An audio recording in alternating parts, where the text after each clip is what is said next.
오늘 함께 나누실 말씀은 구약성경 시편 119편 1절에서 16절까지의 말씀 함께 보겠습니다. 구약성경 시편 119편 1절에서 16절까지의 말씀입니다.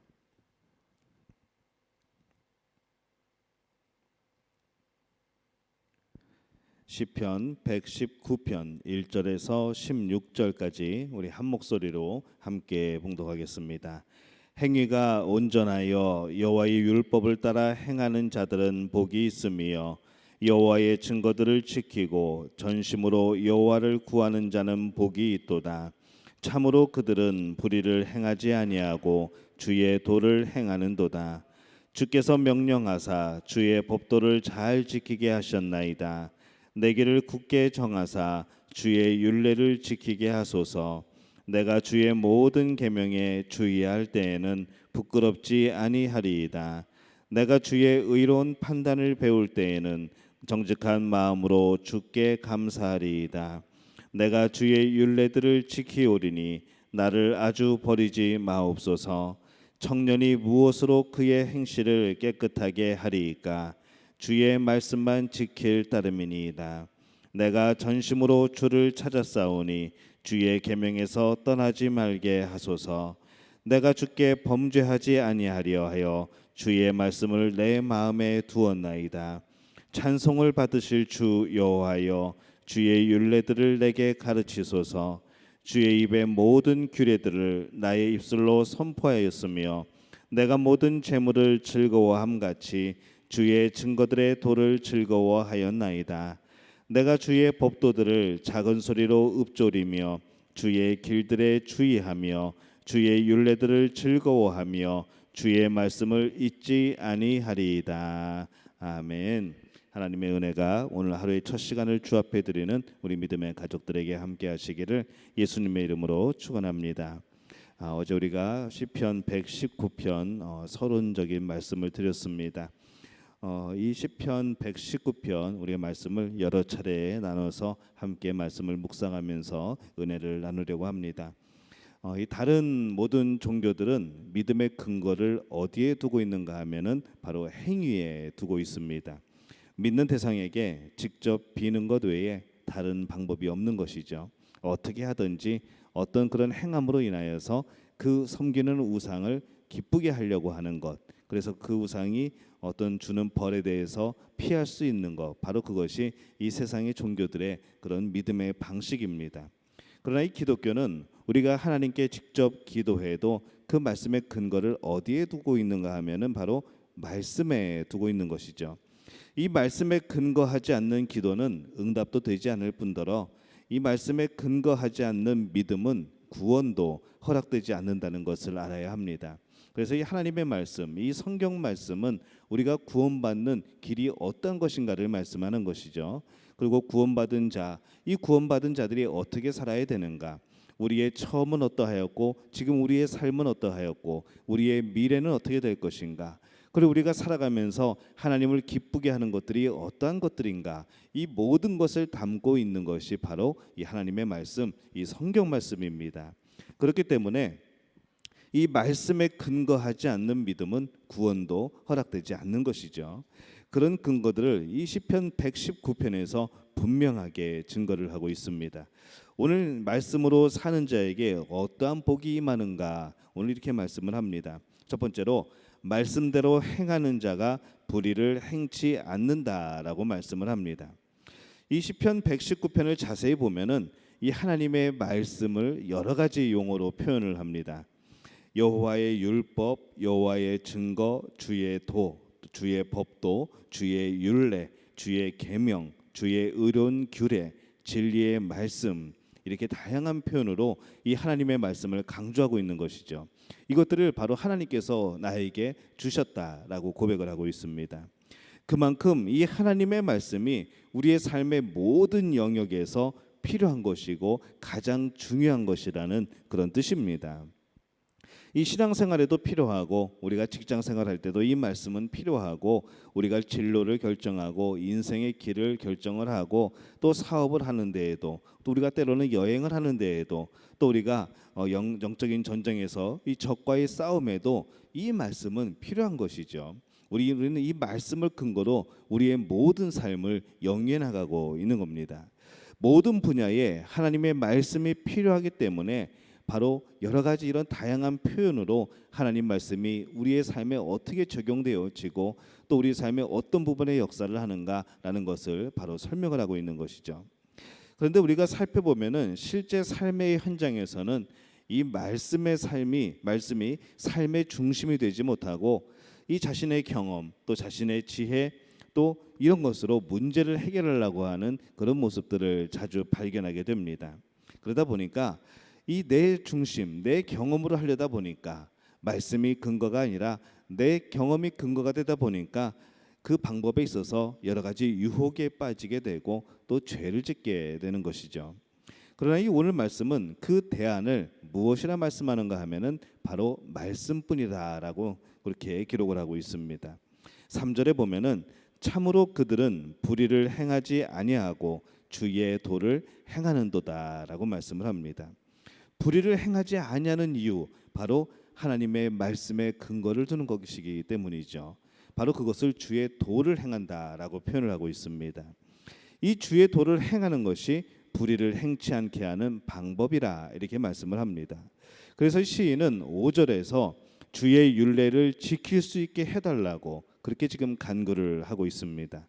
그리고 8절에서 각오하기를 내가 주의 율례들을 지키오리니라고 말씀을 합니다.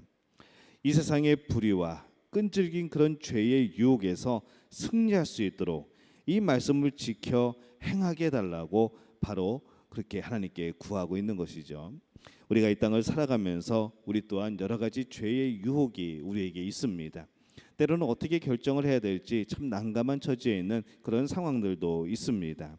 하지만 하나님께서 그 모든 상황에서 원하시는 것은 바로 우리의 모든 결정, 우리의 모든 승리, 우리의 모든 담대함의 근거는 바로 이 말씀이라는 것, 하나님의 말씀이라는 것을 우리에게 오늘 알려주고 계십니다. 바라기는 우리 믿음의 가족들은 여러 가지 상황 속에서 바로 이 말씀을 기준으로 이 말씀을 근거로 살아가는 그런 믿음의 가족들이 되시기를 예수님의 이름으로 축원합니다.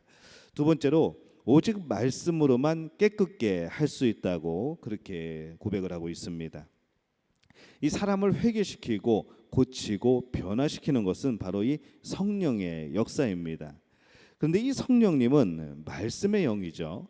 요한복음 14장 17절에 보면은 이 성령을 진리의 영이라 이렇게 말씀을 합니다. 그리고 요한복음 16장 13절에 보면은 진리의 성령이 오시면 그가 너희를 모든 진리 가운데로 인도하시리니 그가 자의로 말하지 않고 오직 듣는 것을 말하시며 장래일을 너희에게 알리시리라 이렇게 말씀을 합니다. 이 성령님은 독단적인 그런 이적이나 자의적인 그런 말씀을 하시지 않습니다. 하나님께서 계획하셨고 또 예수님께서 선포하셨고 실행하셨던 이 모든 구속의 사역에 관한 말씀의 의미를 성령님께서 깨닫게 해주시는 것이죠.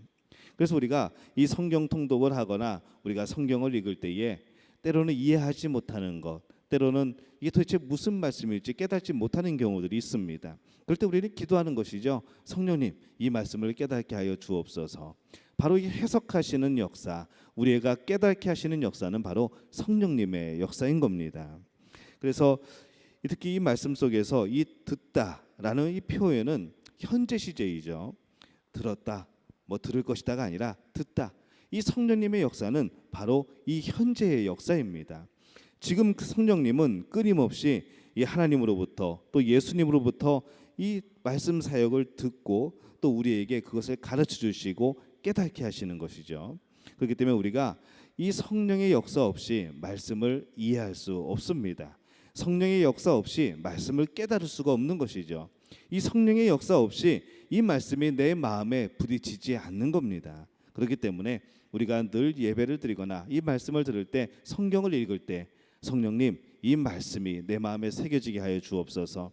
내 삶의 모습이, 내 삶이 이 말씀에 비추어져서 이 말씀에 부딪혀서 내가 하나님의 길을 깨달을 수 있도록 해 주시옵소서라는 그런 기도가 항상 필요한 것이죠. 그래서 우리가 성경 통독을 할 때, 또 성경을 읽을 때 여러분 성경 읽기 앞서서 기도하시기를 바랍니다. 성령님께 도움을 구하시기를 바랍니다. 성령께서 그 모든 역사 가운데에 이 하나님의 말씀을 깨닫게 하는 능력을 나타내 주실 줄로 믿습니다. 이 말씀 없이 능력의 나타남은 없는 것입니다. 회개도 그렇고 죄 씻음도 그렇고 말씀을 듣고 또 말씀을 읽을 때 일어나는 모든 것들 바로 성령의 역사인 것이죠. 에스라 7장을 보면은 이 에스라가 포로에서 돌아와서 성전을 재건하는 그 역사를 이루어냅니다. 그것을 시작하게 될 때에 이 성전의 재건 과정에서 이스라엘의 신앙의 부흥이 또 시작이 되죠. 그 신앙 부흥이 바로 어떤 것으로 시작이 되었는가 하면은 바로 이 말씀을 연구하고 배우고 읽는 가운데에서 그것이 바로 시작이 됩니다. 말씀을 읽을 때 백성들이 마음이 뜨거워지는 것이죠. 사람을 회개시키고 바로 이 변화시키는 것, 바로 성령의 역사라고 말씀을 드렸습니다. 바로 이 에스라의 그 말씀 속에서 이 역사가 나타나는 겁니다. 또 10장으로 넘어가면은 성경을 가르치고 배우고 읽는 과정에서 이들은 회개하게 되고 통곡하게 되고 그 가운데 결단하게 되고 변화가 있기 시작합니다. 결국 이 성벽과 성전 재건은 여기서 시작된 신앙의 부흥의 힘으로 완성이 된 것이죠. 그 기초에는 하나님의 말씀이 있었고 또 그 말씀을 해석하여 주시는 성령의 역사가 있었던 겁니다. 이런 모습은 에스라 시대만 있는 것이 아니죠. 지금도 마찬가지입니다. 교회의 문제를 앞에 두고 우리는 어떤 운동을 벌여야 될까요? 우리는 기도 운동을 벌이는 겁니다. 말씀 운동을 벌이는 겁니다. 우리 삶에 문제가 생겼습니다. 우리의 직장, 우리의 사업에 문제가 생겼습니다. 때로는 우리 가정에 문제가 생겼습니다. 뭐부터 시작해야 될까요? 기도 운동 시작하는 겁니다. 여러분의 가정을 위해서 기도 운동을 시작하고 여러분의 가정을 위해서 말씀 운동을 시작하는 겁니다. 바로 그것이 우리 믿는 자들이 문제를 해결하는 방법인 줄로 믿습니다. 그 운동 가운데에 바로 성령께서 놀랍게 역사하실 줄로 믿습니다. 이것이 바로 문제 해결을 받는 유일한 길인 것이죠. 하나님은 성도들이 먼저 말씀을 통하여서 죄 씻음과 거듭남을 받고 또 변화되었을 때 그 원하는 문제를 해결하여 주시기를 원하십니다. 준비되었을 때 해결해 주시는 것이죠. 그 모든 변화의 과정, 모든 예비된 놀라운 복들을 우리가 받을 준비가 되었을 때 하나님께서 부어주십니다. 우리는 매일같이 하나님의 말씀을 읽으면서 내 마음에 더러운 것들을 발견하게 됩니다. 또 그 말씀을 통하여서 그것을 발견하고 또 회개하게 되는 것이죠. 우리가 매일 세수를 합니다. 그 이유가 무엇일까요? 더러움을 씻어내기 위해서입니다. 매일매일 씻어도 또 매일매일 더러워지는 것이 우리의 얼굴이고 몸입니다. 우리의 마음도 그러하죠. 날마다 회개하지만 날마다 하나님께 눈물을 흘리며 용서를 구하지만 어느 순간에 우리는 또 연약함에 죄를 짓게 되어 있습니다. 날마다 하나님 앞에 나가는 것이죠. 회개하고 하나님 앞에 아뢰고 하나님 오늘도 또 연약한 모습으로 죄를 짓습니다. 하나님 용서하여 주옵소서. 그러면서 또 마음에 다시 한번 결단을 하게 되고 이 반복적인 과정이 계속 진행이 되면서 우리는 성숙이라는 믿음의 성숙이라는 바로 그 결과를 얻게 되는 겁니다. 이 하나님의 말씀은 우리의 마음을 순결하게 하는 능력을 가졌을 뿐만이 아니라 우리의 일상생활도 깨끗하게 하는 힘을 가지고 있습니다. 우리의 마음뿐만 아니라 우리의 삶을 깨끗하게 하시는 것이죠. 9절에 보면은 청년이 무엇으로 그의 행실을 깨끗하게 하리이까 주의 말씀만 지킬 따름이니이다 이렇게 말씀을 합니다. 이 청년은 젊은 사람이라는 의미보다는 육체를 가진 인간으로 해석하는 것이 맞습니다. 육체로 표현되는 이 인간은 젊은 나이든지 우리가 또 나이를 먹든지 간에 상관없이 이 정욕과 유혹 앞에 그 죄 앞에 사실 강자는 없습니다. 그렇기 때문에 이 죄를 짓는 환경에서 벗어나려면 말씀이 우리의 입술에 있어야 되는 것이죠. 그리고 그 말씀이 우리의 마음에 있어야 되는 겁니다. 그 말씀이 없으면은 무엇이 죄인지 무엇이 지금 내가 유혹을 받고 있는 것인지 분별할 일이 없어집니다. 그래서 시인은 11절에서 내가 주께 범죄하지 아니하려 주의 말씀을 내 마음에 두었나이다 라고 고백을 하고 있습니다. 우리 믿음의 가족들도 이 하나님의 말씀을 마음에 두심으로 살아서 이 영육간의 강건함을 입을 수 있도록 늘 말씀 가운데 살아가는 분들이 되시기를 바랍니다. 우리 입술에 하나님의 말씀이, 우리 마음에 하나님의 말씀이 새겨져서 날마다 우리가 행하는 모든 일 가운데에 이 말씀이 기초가 되어서 움직이는 삶, 이 말씀으로 담대함을 얻는 우리의 삶, 그리고 이 말씀으로 승리를 얻는 삶, 그 삶을 살아가는 우리 모두가 되시기를 예수님의 이름으로 축원합니다. 우리말 성경으로 제가 오늘 말씀을 읽겠습니다. 행위가 흠이 없고 여호와의 율법대로 사는 사람들은 복이 있습니다. 여호와의 교훈을 지키고 온 마음을 다해 여호와를 찾는 사람들은 복이 있습니다. 그들은 죄를 저지르는 일이 없고 여호와의 길로 행합니다. 주께서는 주의 교훈을 부지런히 지키라고 명령하셨습니다. 주의 율례들을 지키도록 나의 길들을 인도하소서. 내가 주의 모든 계명을 깊이 되새기면 수치 당할 일이 없을 것입니다. 내가 주의 의로운 법을 배울 때 정직한 마음으로 주를 찬양할 것입니다. 내가 주의 율례를 지킬 것이니 나를 버리지 마소서. 청년이 어떻게 그 길을 깨끗하게 지킬 수 있겠습니까? 주의 말씀을 따라 주의하는 것입니다. 내가 온 마음을 다해 주를 찾았으니 내가 주의 계명에서 벗어나 방황하는 일이 없게 하소서. 내가 주께 죄짓지 않으려고 주의 말씀을 마음에 품었습니다. 오 여호와여, 찬양을 받으소서. 주의 율례를 내게 가르치소서. 주의 입에서 나오는 모든 법도를 내 입술로 선포했습니다. 사람이 재물이 많은 것을 좋아하듯 나는 주의 교훈 따르기를 좋아합니다. 내가 주의 교훈을 묵상하고 주의 길을 깊이 생각하며 주의 율례를 기뻐하니 내가 주의 말씀을 잊지 않겠습니다. 아멘.